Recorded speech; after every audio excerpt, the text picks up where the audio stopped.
You are listening to WHCM 88.3 FM, Palatine, Illinois, a broadcast station of Harper College and its Board of Trustees. It is time for Streaming Verse here on WHCM, and I got to figure out how to manage YouTube Live. I'll get into that in a second.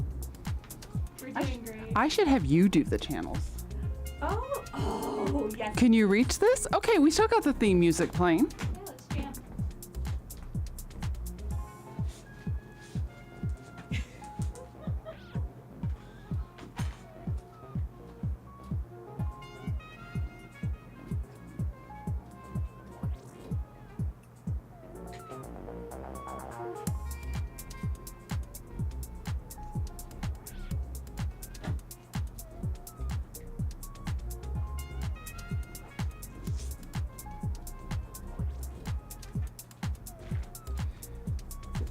Let's do a quick camera check, for especially me since I moved my camera. Okay, so 1, One is me, 2 is me. 3 is you. 3 is me. Yeah, they're not in order. That would make no sense whatsoever. Why would we want things in order? I'm thinking like microphones. The microphone's too big. Right, microphone and cameras do not align in this universe. That would make sense. Yeah. Yeah, well, no, it wouldn't make sense if we were the same numbers for everything. All right, so for those of you just joining, what is going on right now is you're listening to Streaming Verse here on WHCM 88.3 FM, Palatine, Illinois, a broadcast station of Harper College and its Board of Trustees. And before we get too far into it, the thoughts and ideas presented on the show are our own and not necessarily reflective of the opinions of WHCM, Harper College, or its Board of Trustees.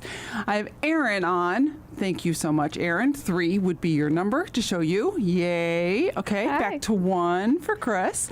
So not only are we broadcasting live on WHCM 88.3 FM in the local Palatine area, we're also on harperradio.com all across the universe, and we are on YouTube Live. So you can check us out on our Streaming Verse channel, which is streaming_verse. Make sure you like and subscribe, and then you'll get notifications when we go on the air. I think I've covered everything right now. Yes. This is brain power. I see why you need some help. Yes, exactly. There's a lot going on. Yeah. Yeah, see, now you have to remember, when I'm talking, it's 1. When you're talking, it's 3. Ooh, that is brain power. You're asking me to do too many things. And now, as you do watch our show a lot, you know times why there's a delay. You now understand the delay because we're like, oops, wrong person. Yes. Oh, I get it. So, Erin, what have you been streaming? I finally streamed The Backrooms. Yes. I loved it so much. It was also like, I see why people see it as terrifying. It was so scary. I was in the theater, like, I would have paused this at home. Yeah. I think there were a few times my mom at the end, she was like, I love that. Is there going to be a sequel? My dad was like, so where's the comedy? It was, but I mean, you weren't scared, like, I mean, it was just that you were always on the edge of your seat. So it's that intensity of like having a nightmare and you know you're about to be caught kind of a thing. I don't know unless I'm the only one who has that dream. I'm sure I'm. All right, that's therapy 101. No, like just that feeling of like, oh my gosh, like they even, like that, not really, okay, so light spoilers. There's that couch scene of like, is she going to get through the couches right, and away from scary things or not? Like, you don't know if the person being chased is going to make it away from the scary monster. Nope. And then there's also that aspect of what is the scary thing that's getting everybody. Right. What's around the corner? There are times when there was nothing being shown and I was scared. It was so tense. It was like, and that's the only reason I would have paused, not because it'd been like, oh, I can't watch this. Like, when I watched 127 Hours where he has to cut off his own arms. Yeah. That was like, I'm pausing because I can't handle this right now. I know this is, but Backrooms was just, you were just tense the whole time. And like, if I could have paused, it would have just been to breathe. Yes. It was like you felt like you were holding your breath for most of it. I think at one point, like I texted you like, I hate the writer right now because I'm just Like, oh my goodness. Also, amazing movie for like people in the psychology profession to watch. Because they just really delved into like, what's it like suffering from trauma, because you just remember so many different versions over time of like your traumas and how that impacts you. Because even just how the Backrooms remembers things is not correct. Yes. It's a different version. It's still the same like things. It's just not remembered correctly. So I don't know and this is spoilers. I'm just going to admit it. This is all spoilers right now. But when I watched it and they said that the company originally did the MRIs and then they've started doing this research, I'm like you said, it's like, this is all, they picked up all the trauma. Yeah. From doing all the MRIs, and they didn't realize, especially when they were first doing them, what was going on. But anyone with trauma, which really is almost everybody, because even like a car accident causes trauma to a degree. It's like it's all there. It created all the back rooms because that's like. It's wild. And even just memories in general, they kind of showed that one scene of like the room being changed to different versions. Yeah. It's just like your memory over time changes. How you tell a story over time changes. And that was just such a good, like any psych major or person in the profession probably was nerding out. I see why everyone in my office was like freaking out after seeing it. It was amazing. It was so, and the director was like 20 something.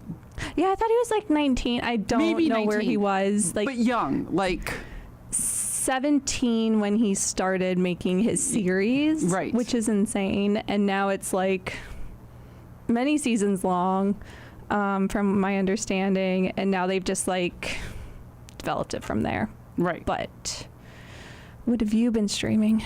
What have I been streaming? Well, let's go on more psychological trauma. I watched The Long Walk on HBO. Tell me about that. It keeps popping up in my recommended. So I highly recommend it, especially for you. Okay.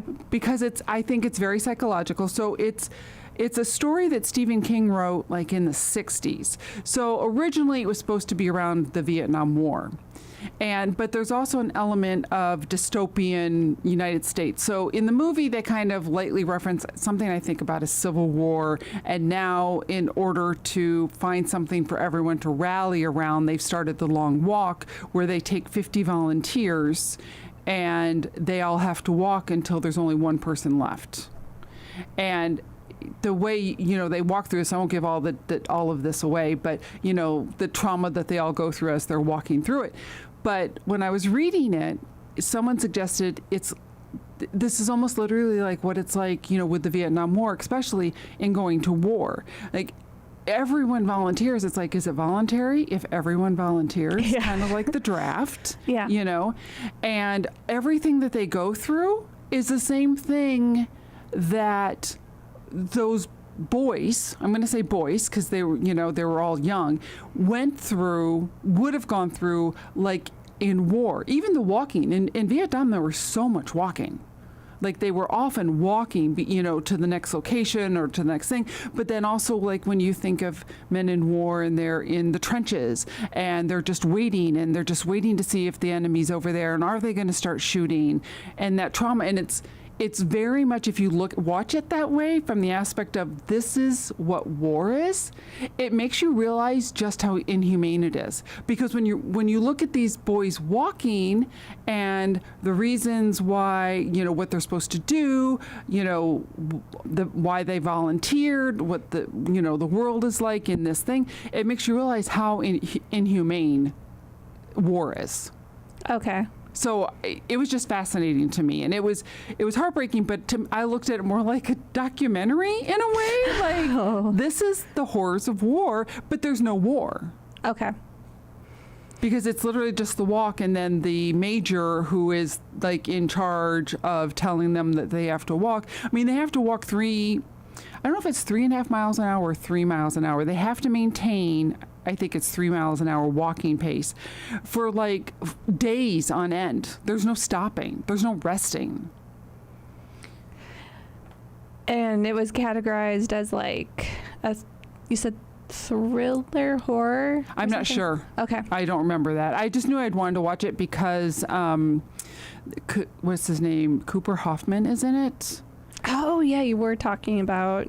Yeah, he was in the Licorice Pizza, and, he's Philip Seymour Hoffman's son.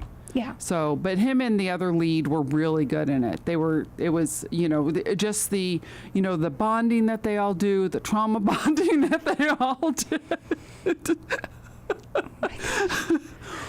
Yeah.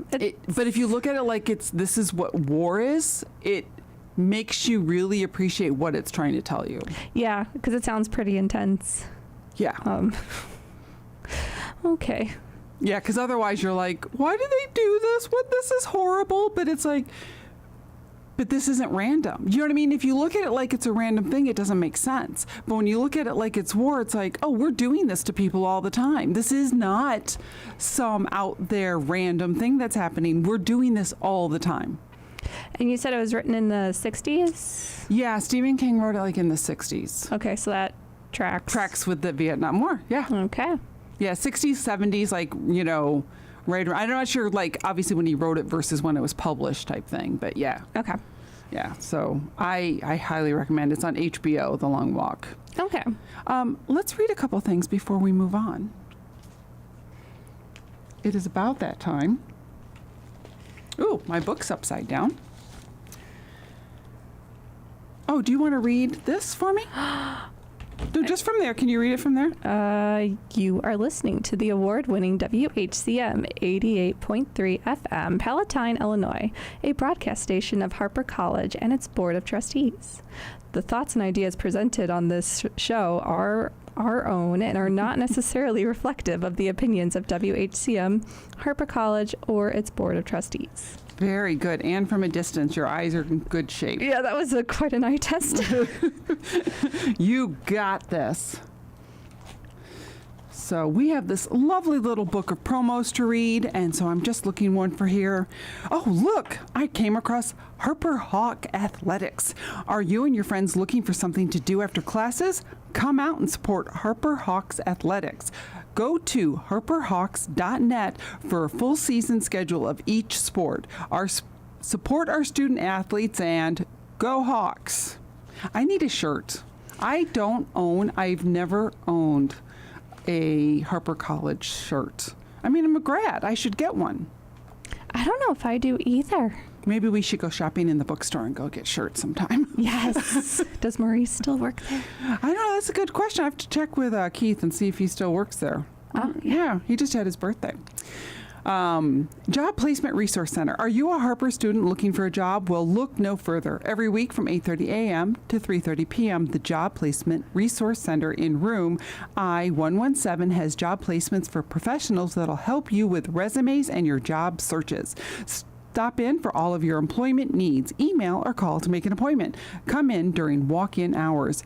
I think we need there's no email address on here, so I can't tell you what it says. It just says to email or call. Again, no phone number. So go to the Harper College website and look for Job Placement Resource Center, and you can find that. I've gone there once. They were nice. Yeah, I've gone there too. I should go there for a part-time job. I mean, just to look up to see if there's part-time jobs. I don't need a full-time job, but got that covered. But I was going to say, you're good. good there. So anything else you've been streaming that you'd like to share? I mean, it's been busy, but I did fit in before school started. How familiar are you with like Avatar: The Last Airbender? I know it exists. Okay, they just came. It's been a couple decades nearly, and they came out with a movie. Like here, we've created a movie, a continuation of our series. And it was actually pretty good. So it was nice to see like they were grown up and they're full adults in the movie. They posted it. School. A stream. You can stream it on Paramount, which is also where the show is now. That's its home. And yeah, it was a fun watch and like nostalgia and all that. So that was cool. And that makes sense because I remember seeing something about it, but I'm not seeing it a lot. So it's not Netflix, which I think the series at one point was on Netflix. Where was it? Wasn't it? I mean, I'm not saying forever. Yes. I think for a period of time, though. Yeah. So for when COVID happened in that time period, they put the show on Netflix. Okay. And that was when it held the #1 spot for quite a long time because it hit home for a lot of people. Yeah. Nostalgia. That was also when they gained a whole new fan base because then people are like, what do I watch? And all the fans were like, well, the show's on Netflix. Might as well. You have the time. So it gained a whole new set of fans, and that was pretty cool. And I saw a thing on it recently, and it's because I don't log into. I've got Paramount Solo now. It's no longer part of my Prime. So, you know what I mean? It's interesting. Okay, so you've separated. So I separated it. And, but I was in there recently because I was panicking because I thought Mayor of Kingstown had come back, which it hasn't. I've heard, but I though. logged in because I'm like, wait a minute, is it back? And it's like, okay, no, not yet. But I know that Elsbeth and Ghosts are coming back soon, and I'm so excited. No, something must have released on social media because even my mom was like, oh, are we missing the new season? And I was like, no. Because on Binger. It showed something. I'm like, what? Because it's already loaded the first episode in terms of you can say if you've watched it or not. And I'm like, what? And not in the timeline. It was just one of those things when I was like adding my shows. Yeah, it does that. It does that sometimes. And I was like, what? Is it here? And it wasn't. It's not here yet, but I think it is coming soon. So you've switched apps? Yeah, I like Binger so much better. I love the little calendar that you can just hit the calendar, see what's coming. And for movies, because when I was prepping for the show, I was like, I know I watched a movie. What movie did I watch? Of course, I had no idea what movie I'd watched. I'm like, I put it in Binger. Let's go check. Because you can put it so it shows what you've watched and what you want to watch. Yes, that's why I like it too. Oh, so much. It's for those who are listening, now that TV time is gone, Erin and I and Nina too have been on the search of like what app is going to replace TV time, because TV time was amazing, but you know, those venture capitalists were like, yeah, we can scrap that one, you know, and move on. But the person who created TV time created Binger. That's why it looks so familiar and has improved it, I think, to a degree. A lot, yeah. And so I really like it. I really like it a lot. No, like I became so reliant on using TV time. I'm like, what am I watching? I don't remember, because last time I watched a TV show was over a week ago. Where did I leave off? So right. I was like, I need the app back. And sometimes, especially if you like, you're like working and in school, and when you travel, you forget. Did I watch the last episode, or am I in this episode? There were times in the past couple months where I was like 2 episodes behind and had no clue. Yeah. Just because, I think it was for Silo, because I left to go on a trip Friday, so of course Thursday I was not going to watch it because I was packing and all that stuff. And then when I came back, I was so exhausted, I didn't watch it because I was catching up on other things or something else. And also I'm like, wait a minute, I'm 2 episodes behind. How did that happen? It's because of no TV time. I would have at least known. Maybe I'd still be behind, but I would have known I was behind. No. When TV time was down and we were in our little dark period. Yes. It was hard because like I share like all my streaming platforms with other people, and sometimes they would sign into my profile and I would lose track of where I was. That is so bad. So that's the only reason I told you about my other profiles on my streaming stuff when you watch the Cats. Yes. It's not that I care. Like you watching Game of Thrones doesn't faze me. No. I don't watch it. I could care less. That's why I kept picking shows I know you didn't watch. But that's why I don't care if you use like Milo's profile on Netflix, because Milo doesn't care what you're watching. No, that's why I was like, I need you to tell me like what profiles to use, or like I would pick shows I knew you weren't watching. So I was like, it's hard. This is safe. I'm like, okay, I know she doesn't watch like House of the Dragon. I will catch up on House of the Dragon. Hot D is what, yeah. I know. I dog sat for somebody once, and I logged into their Netflix, and I was just like, I just told them like I was watching this. Like I tried to pick something they weren't watching too. Like I just watched this, just so you know, you can redo it if you need to. Yeah, know. And the next thing you know, Milo is like all in on House of the Dragon. So he might be a fan. He might be. Yeah, he could be. He could might be demanding it. Okay. That would be Milo. It's like, I need this now. Yeah, he's like, I need to know what, they're doing next. Like, please tell me. Well, do you want to dive into our topic? Yes, please. I'm so excited about this topic.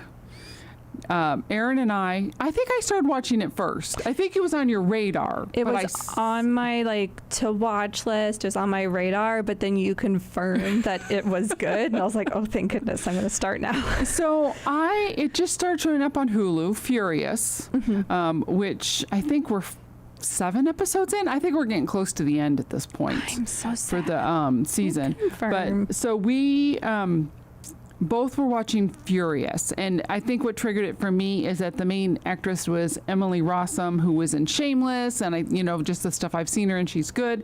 And one of the lead male actors was Scoot McNairy, who was in *Halt and Catch Fire*, which is a really good series. If you haven't, have you ever seen *Halt and Catch Fire*? No. So good. And I loved him in that. So he's just one of those actors that if he's in something, I'll give it a shot. So it's like, okay, I really, other than a cop drama type to a degree, I had no idea what it was about. We've been in for a ride since day one. Yes, and there will be a total of 8 episodes. So next week then will be It's the final. Yeah. Yeah, I know.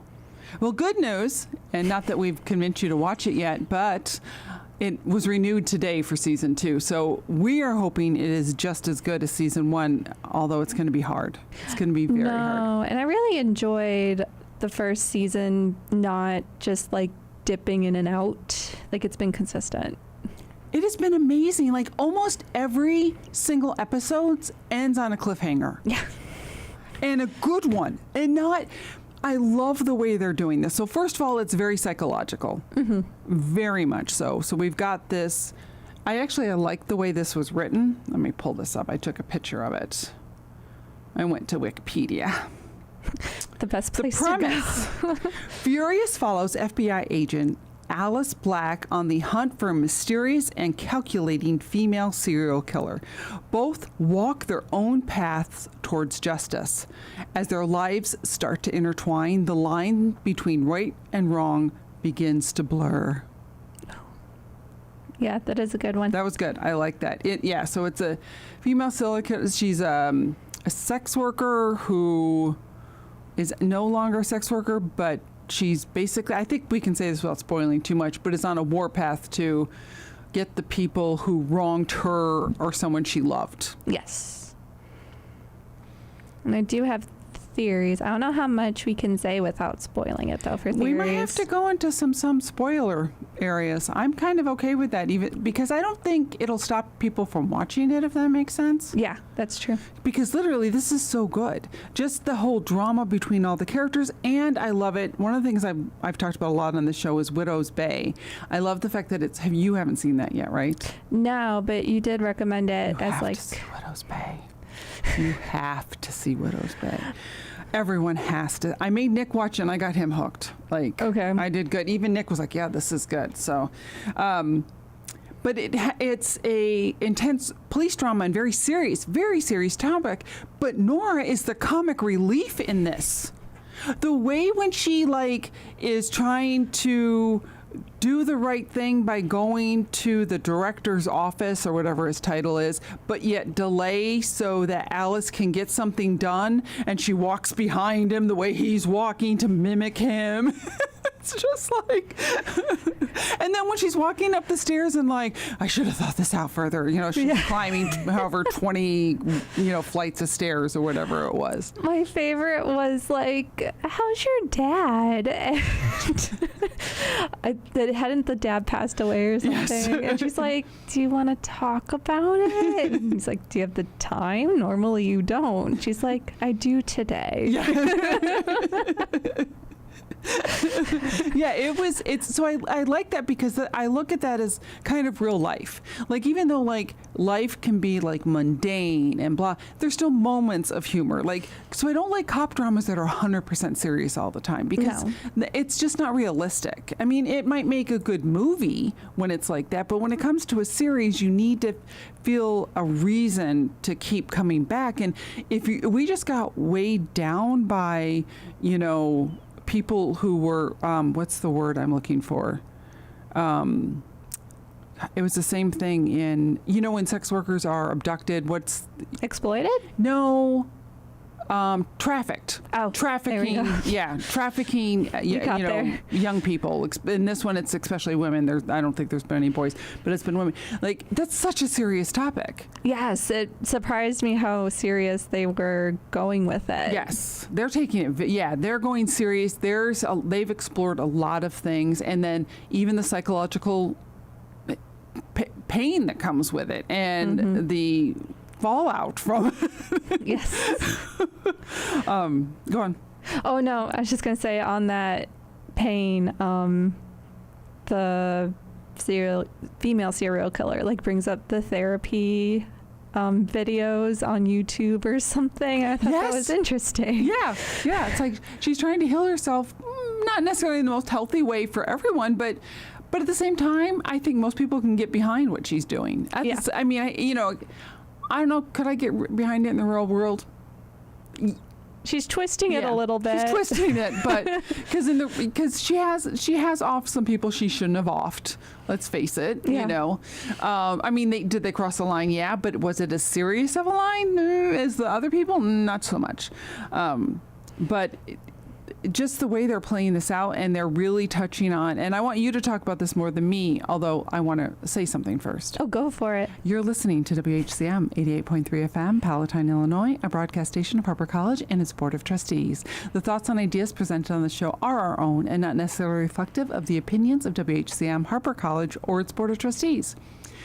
But just like how true this is to, I think, real drama, like what would real trauma with people, like I think almost all of them are portraying a level of trauma that is true, or psychological whatever, that is true to their each character.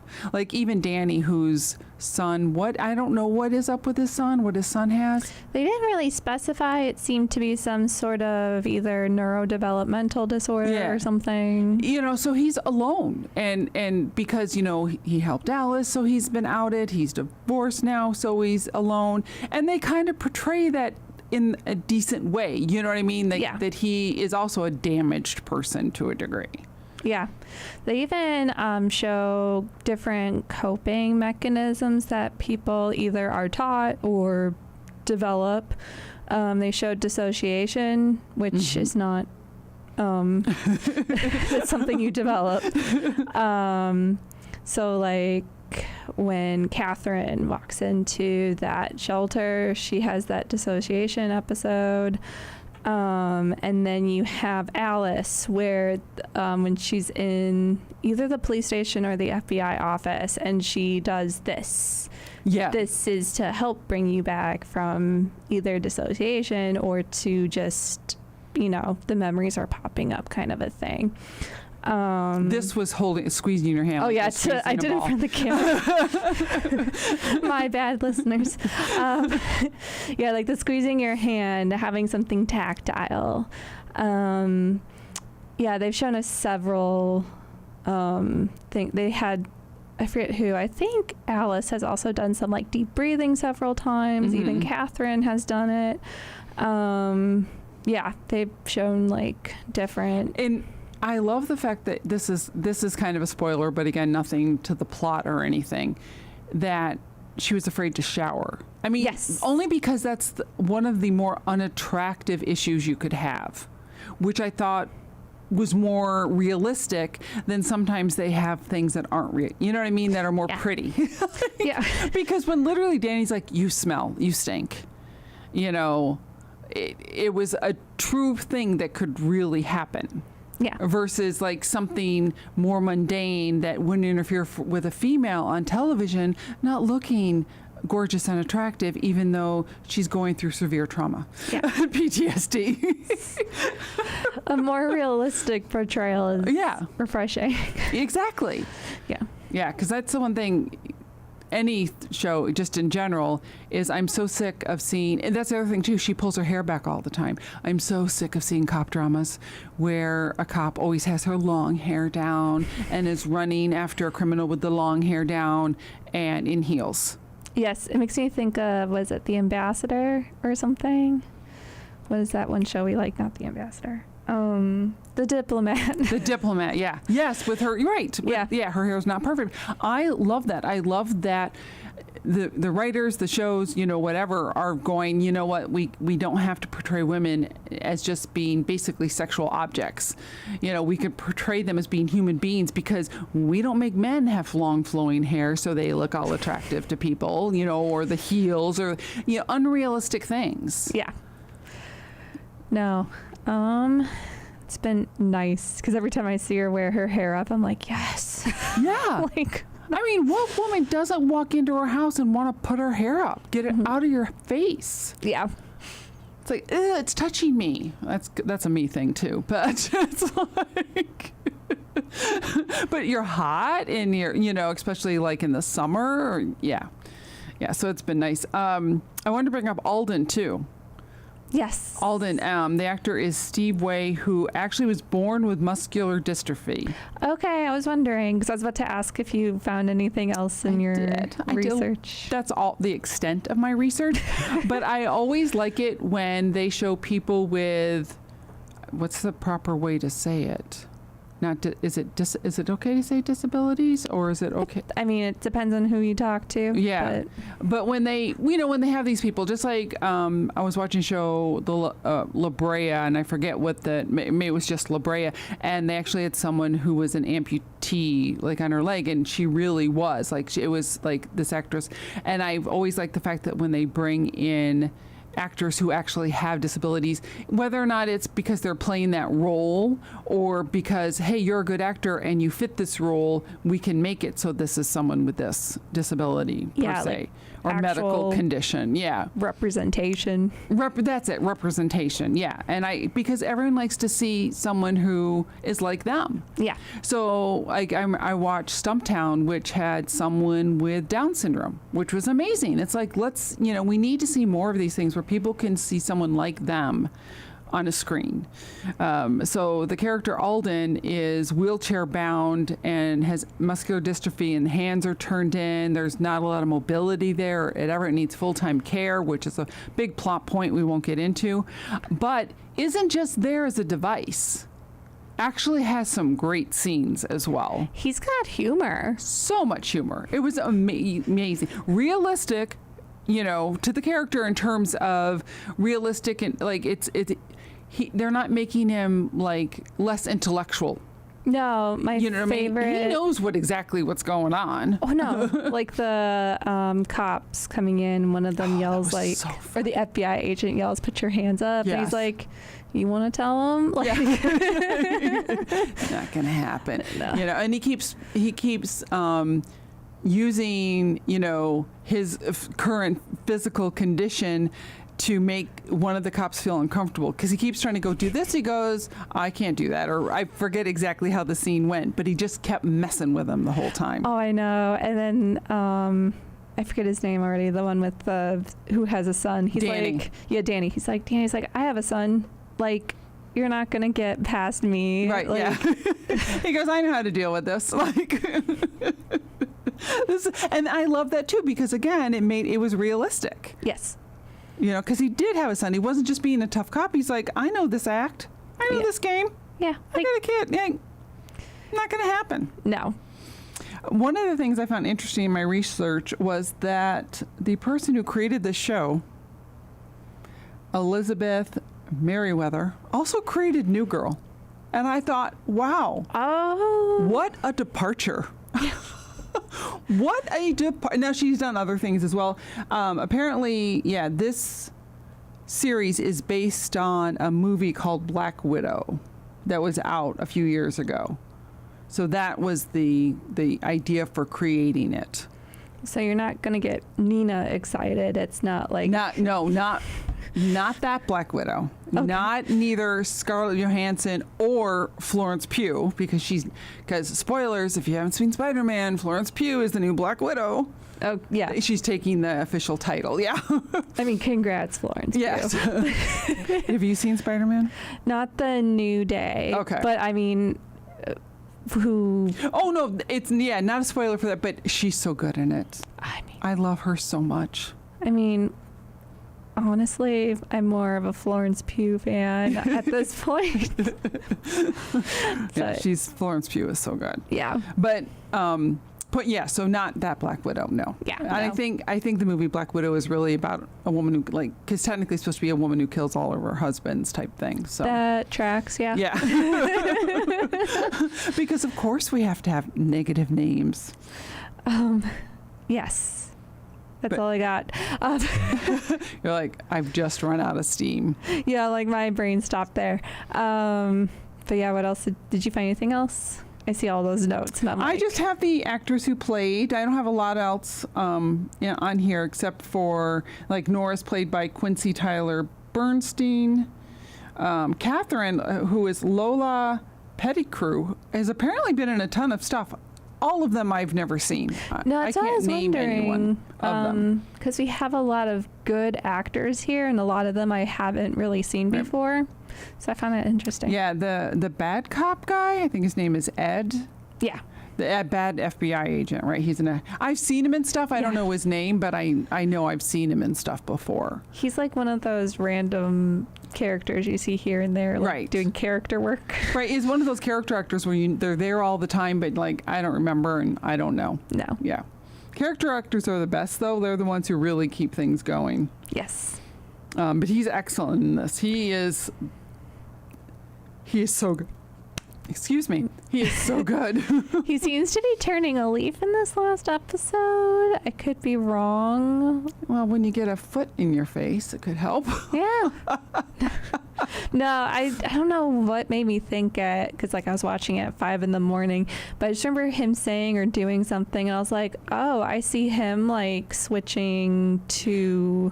Yeah, I can't figure out, and this is a spoiler, but not really. This is more plot conversation, but not really, because we don't know.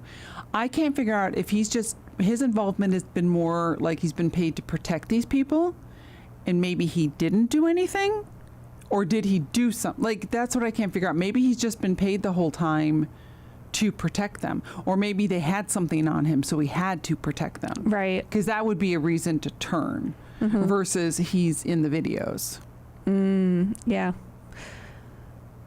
Oh wait, no, I know what it was. It wasn't him. It was the FBI agent who talked to Nora and was just trying to figure out what was going on. He's like, why did the case stop? Why are we stopping? And it seems like he's going to be more likely to like assist in helping in the next episode. Oh, okay, possibly. gotcha. That's what made me think. Now that you're caught up, and again, we're not going to give spoilers, so only people who watch this will understand what we're talking about here. But the end of this last one, when Danny finds out, he goes, yeah, whoever, the sergeant, didn't approve me doing the work. And Danny's like, no. And he goes, you know I did it anyway, and I got you. And then when he talks about the blood match, like, it was like, whoa. Yes. Every episode has been like that. There's this cliffhanger and you're like, what? No way. And again, it's not even that. It naturally, the episode leads to it. Right. So it's not unexpected. It's completely logical.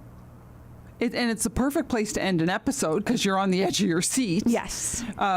But it's not over dramatic at the same time, I don't think. Any of them. But it's yet at the same time, you're like, I need more of this. Every time. I think I've texted you before. I'm like, we have to wait a whole week. I know. Yeah. Yeah, we got one more week of this, and I wonder. I don't know. When I was looking, doing research for the show, and I was checking out Reddit, I was reading like people were asking if they were rewatching it. And while I'm rewatching Widow's Bay now because it's so good, and I'm picking up on stuff I didn't pick up on the first time, it's so good. This one will be harder for me to rewatch if I ever rewatch it, just because of the subject matter. Yeah. And so it's harder. But I could see, that it is that good. Yeah. And I could also see me, since it is renewed and who knows what all these actors' commitments are, we might not get another episode for 2 years. I might rewatch it then before the second season comes out. But just in general, I'm not just going to, not like Department Q that I've rewatched, I don't know. I love Department 5 dozen times so far. Right. I know it so well. Well, it's also my go-to-sleep show, so I don't necessarily watch it every time, but sometimes I'll watch 10 minutes of it and go, I missed that the first time, and then I'm sound asleep. But it's also nice to have in the background and hearing them chat as I go to sleep. The Pit has been my, put it on for a chat. like, I'm just going to go to sleep with this. I'll be fine. What was I just going to mention? We were talking about Department Q. Oh, Slow Horses. So I'm kind of changing topics on us. Maybe this could be like our positive thought. Do you watch Slow Horses? No, I need to start that one because at first my parents were starting it and they got bored. So now I get to go into the account and watch Slow Horses. Okay, good. It's entertaining. But apparently, and Gary Oldham has to he said he is one of the drivers behind making sure they keep up with this and that it keeps going so that the series doesn't do one of those 2-year lapses, so that it's for the fans, because it is kind of like Department Q. I'm sure they had no clue would be what it was. Right. You know what I mean? You can't know. And then when it was so popular, it was like, we want more of these. People like this a lot. So, of course, it's going to take a couple years because a lot of the people starring in that, especially, what's his name? Matthew. You know who I'm talking about, right? Which character again? Discovery of Witches. Him, the vampire from Discovery of Witches. Did you watch that one? Not yet, but I now think it's Matthew Good, but I'm not sure if that's correct. Hold on, let me pull this up. No, now that Netflix is we're keeping. It's Matthew Good. Oh, okay. He's one of the more famous actors in it. I don't know. He's from England though, so they're not as time crunchy as American actors are when it comes to, you know what I mean? They don't overdo it, I don't think, the same way. No. And even if you became big, a lot of, European actors are I'd like to film at home versus going to the United States, so I don't know how busy their actual schedules are, but that's what's happening. So Gary Oldham for Slow Horses, that's part of the thing that he has done, is make sure that it keeps coming out every year. Slow Horses is back soon in the next 30 days. Let me open Binger. Yeah, you were going to say something. Oh, no. I was just going to point out, Chris, there's only 12 actors that work for the BBC. True. I know. That is so true. That helps. It really does help. All right. Let me see. Slow Horses is in 19 days. That's okay. I love Slow Horses, but it is week by week, but it seems but they only have 6 or 7 episodes, so it goes by super fast. I mean, it felt like Furious went by really, really fast because already we're talking about. I know, seriously. We started, you and I had a conversation the second weekend about doing a show. And just due to scheduling and everything going on, we couldn't do it till now, and it's almost over. Yeah. And we originally decided to do a show about it the first week. We did. And then it didn't happen. No. But been a lot of fun watching it. And I can't wait for the second season. Although I'm concerned that they won't wrap up the crime and we have to solve the crime next year. I know. I know. That I won't be happy about. I really want them to wrap it up. That's one thing I like about Slow Horses. It all gets wrapped up. Good. There's other character things that might start developing, but the main mystery they're trying to solve is wrapped up. Okay, that's... You know what I mean? I'm in. Yeah. So that's what I like about it too. Well, thank you everyone for listening and or watching on YouTube Live, streaming verse here on WHCM 88.3 FM, Palatine, Illinois, a broadcast station of Harper College and its Board of Trustees. This is Streaming Verse with Chris. Nina is out today. Erin filled in. Thank you so much for filling in. It was great to have you on the show. Thank you. You can listen to Streaming Verse Mondays and Thursdays at 7 p.m. here on WHCM. And you can catch up on any of our previous shows on streaming_verse on YouTube. Thank you so much and have a wonderful evening. Keep it tuned. Up next, it is Andy and Mixtape.